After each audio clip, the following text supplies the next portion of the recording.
right, so the starter's down here. You got one bolt on one side here, and the other one's going to be underneath this bracket on this side. And I did get my new starter right here. It is a Denso, and should be pretty much the same as what's coming out of here. Let's just check that. That's a Toyota, but it's probably made by Denso.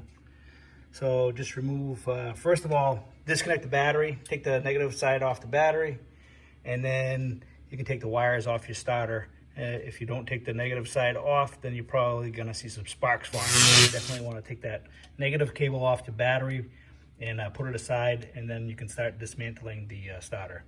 You know, it doesn't matter which bolt you take out first, and then you gotta sneak your tool underneath that bracket there, or maybe you just bend it out of the way for right now. So let's go take care of this and see what happens. So I was able to get to that lower bolt without taking apart anything else. Let's grab that out of there.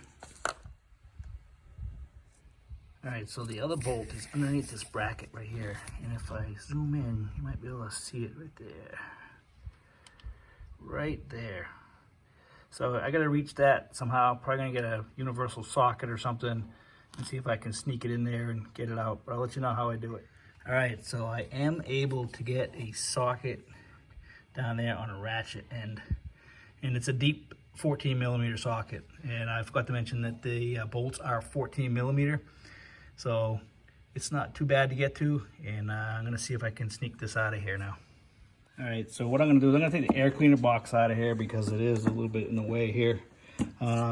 Took the connector off the, I think this is an airflow sensor of some sort. Took off the PCV tube here. It's just the tube that goes to the valve cover. And there is a bolt down here that I took off as well, and I'm gonna loosen this off. I'm just gonna take this cover off just to get it out of the way so I can sneak my hand down there a little bit easier.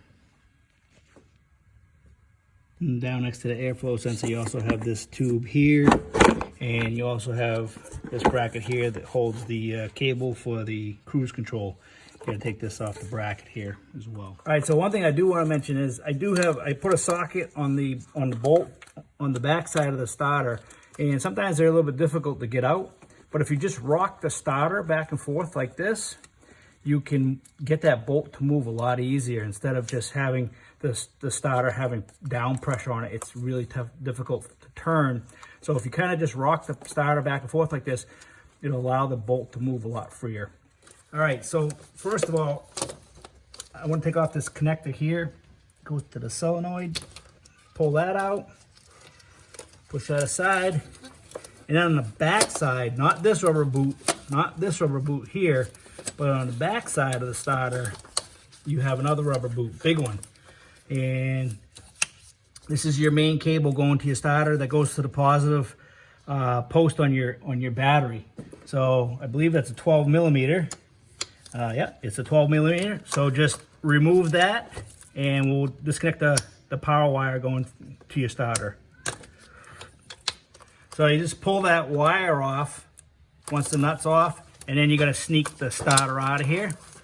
And I'm glad I took that cover off the air cleaner because I can sneak her out of here, no problem. And there's your starter.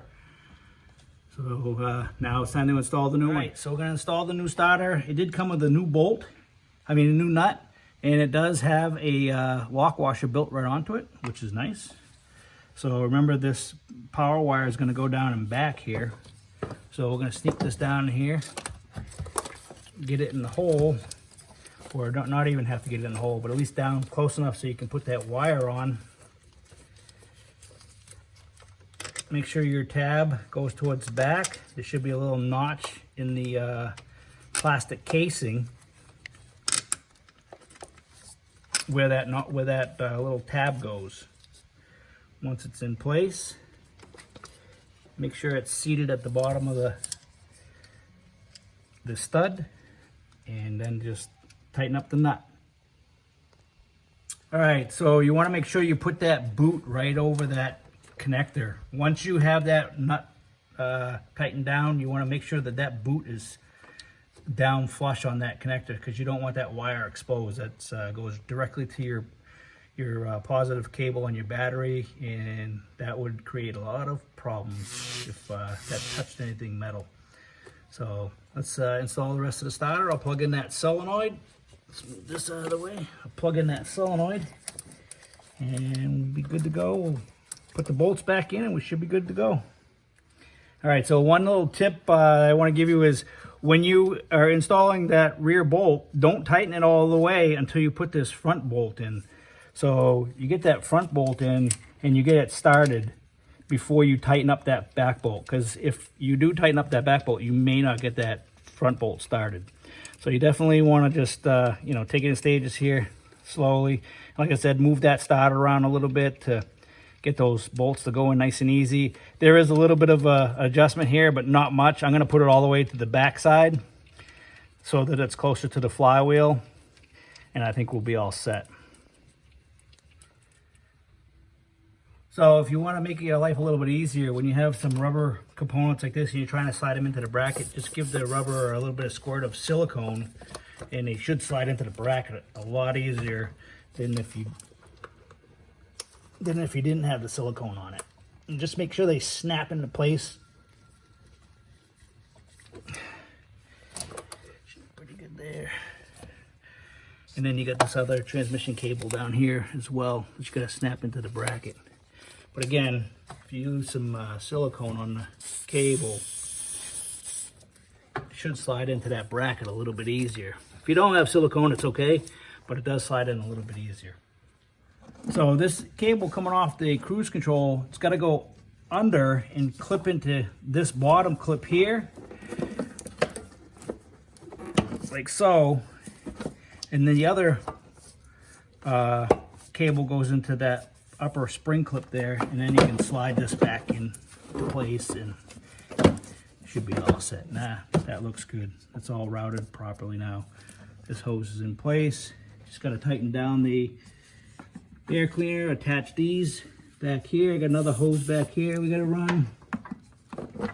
All right, so just make sure that this sits flush when you put it all back together, like that, clipped in. This sensor back here is just a intake air temperature sensor, and like I said, it just unsnaps. There's a little tab underneath here. If you push down on the tab, it releases the lever on the inside. You can see as I push down on this tab here, it moves the little lever inside here. So hopefully you guys can see that in the video. And this is the intake temperature sensor. Just plug it in and that's it, done. Everything else is attached. We'll clip everything and put the positive battery cable back on and we'll be good to go. All right, so the new starter's in. Everything is all set. Everything's all back together. Don't forget to double check all your nuts and bolts and your clips and stuff. Make sure this is tight. Make sure everything's tightened up. You got your negative battery cable back on. Everything's tight. Gonna tighten that baby up. And all right, so I'm gonna give this a shot and see if there's any dead spots.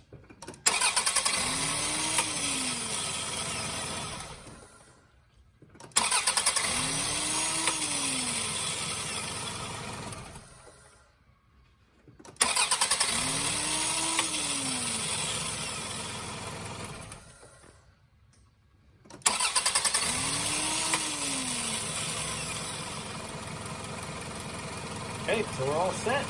Starter's good. No more dead spots.